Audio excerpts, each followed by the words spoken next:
writing is an exercise in empathy, of just being able to write someone who isn't you is something where you have to understand that people make choices that you wouldn't make.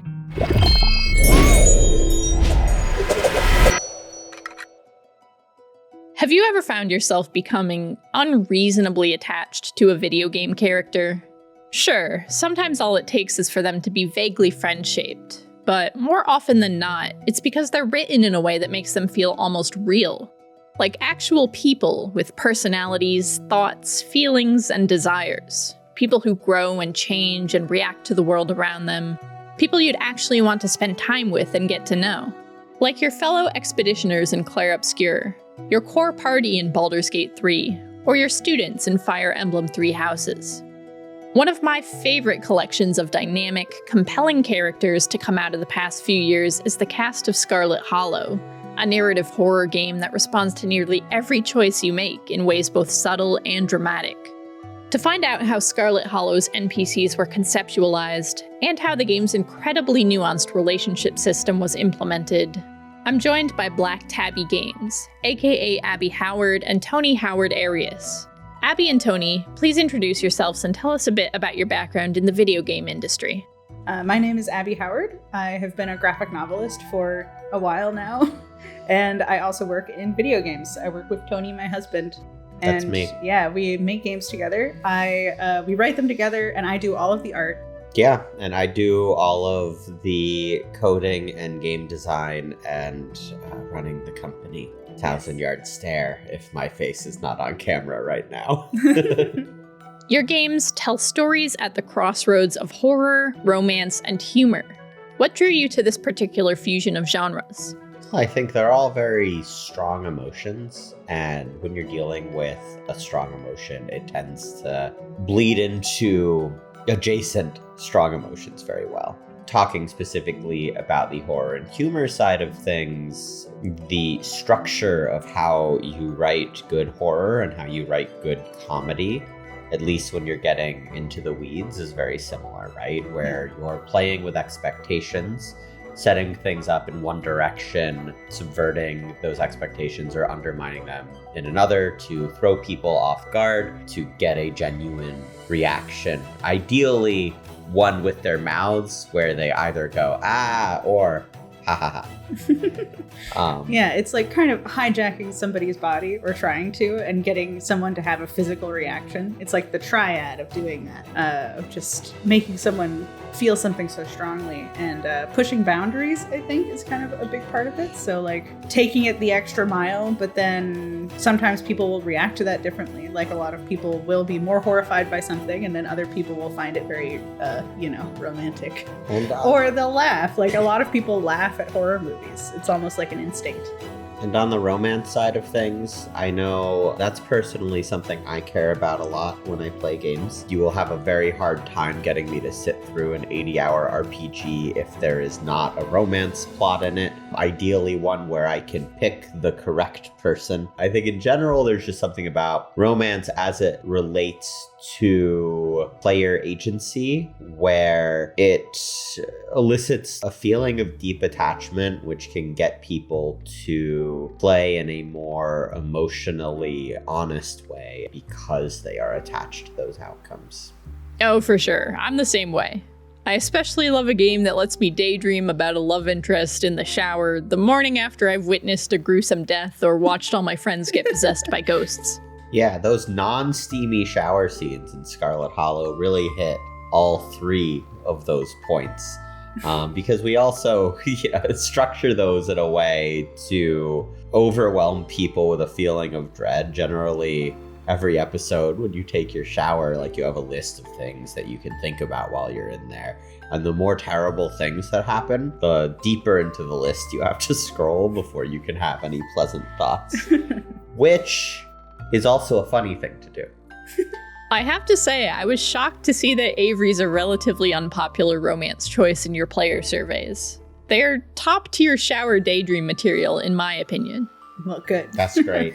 Everybody has they their need people. more people at their corner. I'm a little worried because nothing horrible has happened to them yet.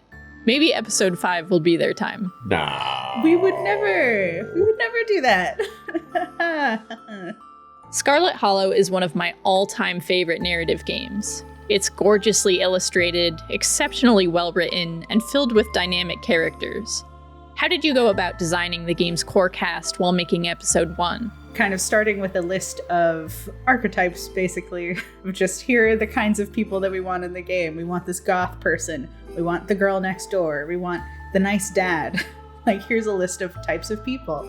But then you start adding meat to their bones. So that's just kind of putting down the structure of here are some general people that we're interested in writing about. Here's how they would fit into the narrative. And that becomes much more apparent once you start fleshing out their personalities. Because then you can start saying, okay, well, what motivates this person? What do they like to do in their spare time?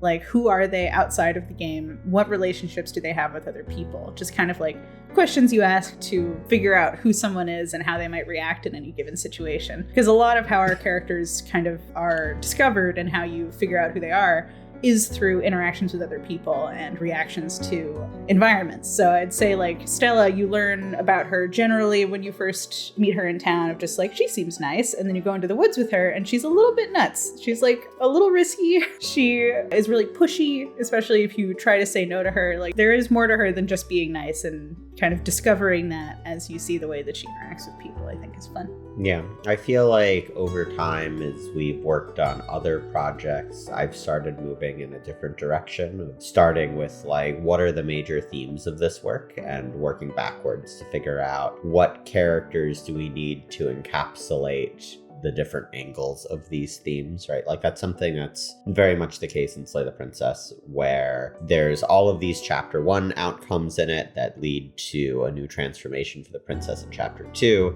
And for those, it became, well, what is this relationship about? What sort of archetype or what sort of person do we pull from to fit this scenario? I think both are interesting and valid approaches.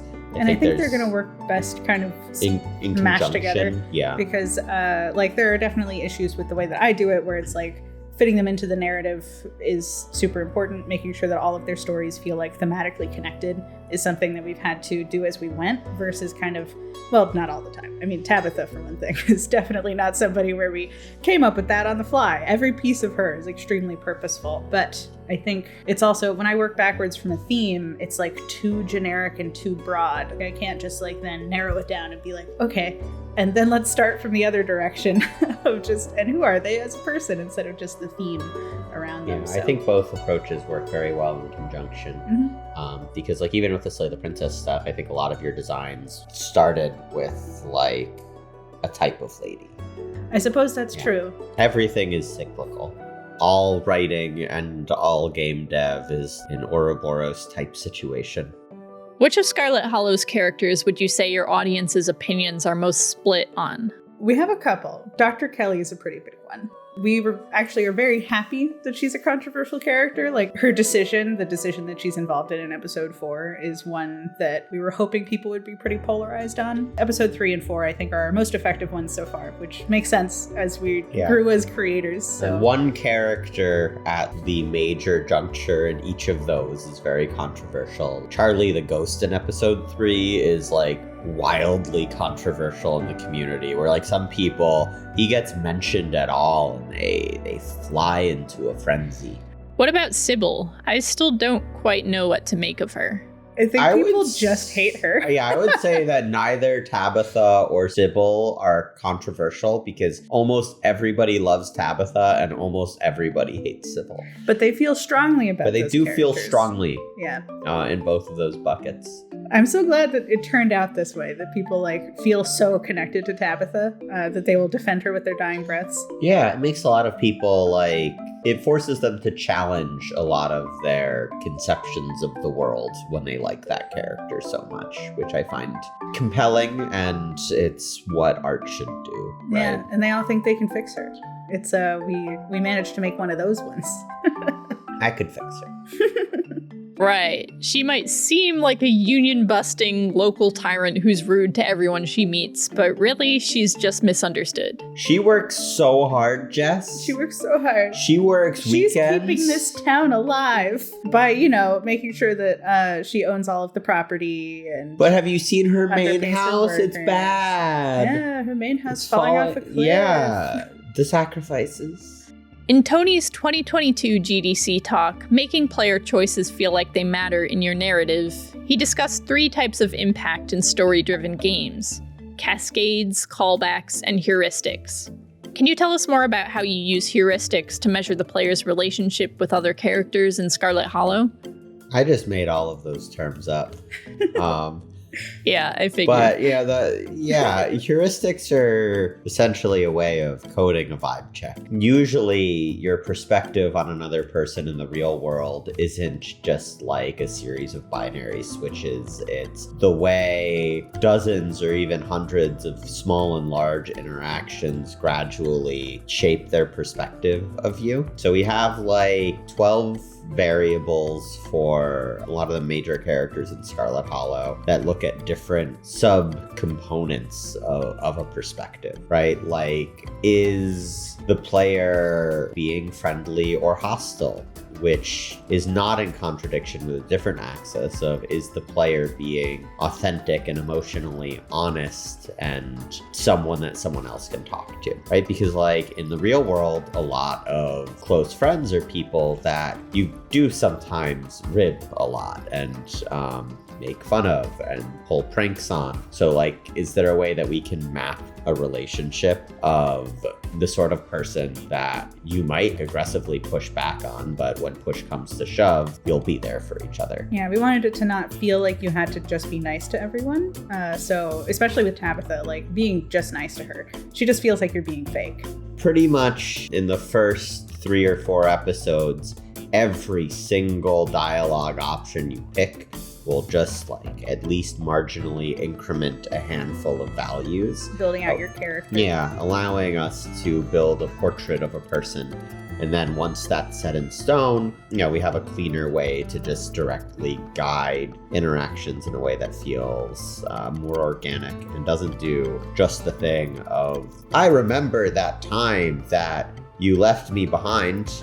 I'm referencing that now. Remember that? Yeah, it's just like a gradual shaping of your character so that other people seem to have an understanding of who you are, or at the very least, they have their picture of who you are, and then their opinion on you shifts. So it might not even be like an accurate picture of what you think you've done, because every now and then we will get people who are like, but I said all of the right things, but they weren't like taking into account who they were talking to necessarily. So yeah, like Stella, that's where the character part comes in of just, we are human beings, and then we can say, well, this human being is now reacting to you as a person would, because we are able to write that. Yeah, like Stella, I think, is the main one that we get comments on from people who like clearly misread her, and part of that is that she's a harder character to read.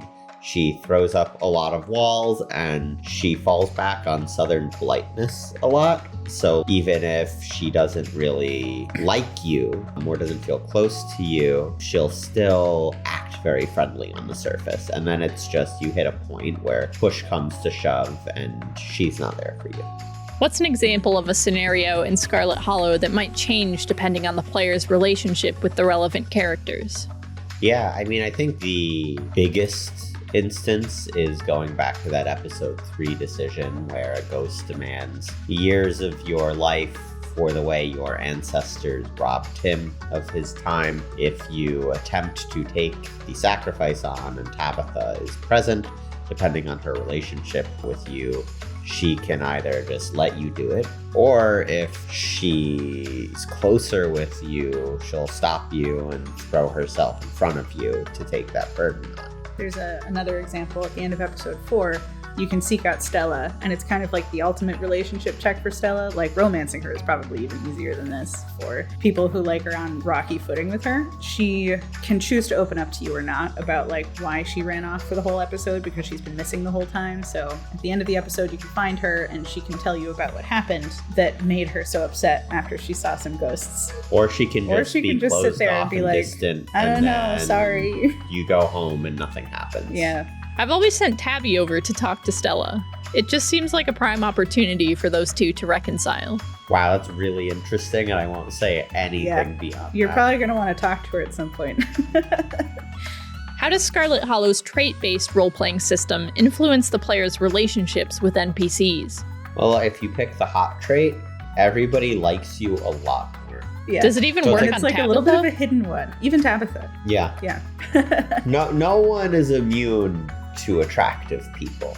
Even if they're not attracted to those attractive people, there's just a certain je ne sais quoi, a certain charm of, why, yes, you are 6'2" and with the chiseled jawline of a Greek god. Yeah, So I like to think of it as more of an aura of just like, it doesn't quite matter what your body type is. no, It's just you roll into town and people are like, that person has it going on. I'm going to be nice to them. It's probably fashion. I feel like fashion makes everything better. it's fashion, it's confidence, it's Yeah, the attitude. confidence. You can wear anything with confidence. But yes, most of the runs I've seen where people really thread the needle and get very close to a lot of characters, they did take the hot trait. Yeah. Also, we have specific characters who like certain traits more. Like Kanika in particular likes hot and powerful builds. I mean, like more than usual, but powerful build especially. Like if you have that combo, it's basically a lock-in. Just as long as you're not too close with Tabitha, Kanika's gonna like you. Every trait in the game, so like each episode has a major decision in it where, you know, you're juggling parties living or dying or really nasty long-term consequences. And usually there's just two choices, but every single trait has one scenario where it offers you an easy way out. But then these scenarios in general are usually keyed to a given character. So being able to use a trait to get like a purely ideal outcome really changes the way that character feels about you outside of just the fact that you have that trait. So like in episode 1, a very traumatic event can happen involving Stella, and if you have the powerful build trait, which lets you resolve it without anything truly terrible happening, she's a lot more emotionally open for the rest of the game. Yeah. So she's easier to connect with. Kenai Booksmart, both of those are connected to Oscar. So if you want to romance Oscar and make it so that he does not go through some traumatic times, that's a good combo. But traumatic times build character. And they make everything so interesting. Every now and then we'll get people who ask us something along the lines of, it must be so hard to write the bad things happening instead of just the good ending. And I'm like, the good ending is the hard one to write, man. Where's the tension? Where's the drama? Yeah, I need bad things to happen to these people pronto. What do you have to bond over? What, being friends? Instead of seeing somebody die? I agree. No bonding experience can compare to leaving 2 children to die in a collapsing mine. Yeah, hey, they're still alive. They're fine. People heard voices. Totally fine. Do you have any character writing advice for new developers or developers who are making a narrative-driven game for the first time? Well, for one thing. No, never mind. I was just going to go back to my stuff. Tony's got newer, better stuff to say about themes and whatnot. Because mine is usually basically think about people in your life. Like, this is probably a good starting point for people. Like, think about your friends. Think about what you like about your friends. And not just like a, well, they're nice to me kind of thing, but just like think about the conversations you have with them, the kind of things you talk about, the kind of things that they do in their spare time. Think about what people do in their lives and how they react to things, because like writing is an exercise in empathy of just being able to write someone who isn't you is something where you have to understand that people make choices that you wouldn't make. They make them because of everything that has happened to them in their life, as well as just powers beyond their control that they were born with, some kind of weird feeling, because 2 people in a similar situation will react differently. Even people who had very similar upbringings, they will have different reactions to things. And that's because there is something fundamental about people that is different than everyone else. So understand the people in your life and you can start to understand how to write other people. It's beautiful. I have a few things to add. One, I think if something is not fun or interesting for you to write, it's not going to be fun or interesting for people to read or play. Yeah. If you're struggling with a scene, you gotta think cut through that. It. Yeah. The other thing is, what was the other thing?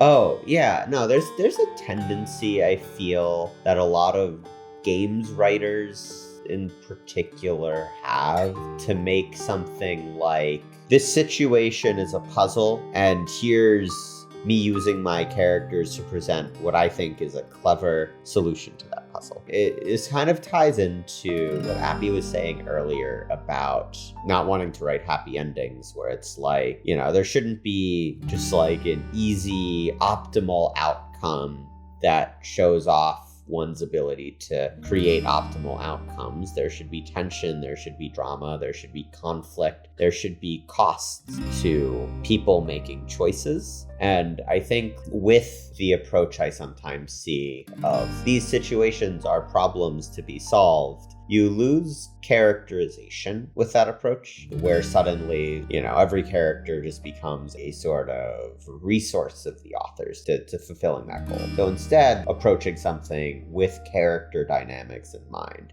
understanding empathetically that each of your characters are different people with different histories, different desires, different ways that they behave irrationally, because nobody is a truly rational actor. And then leading into that and seeing where that generates conflict and that generates tension, and that's where your themes are born.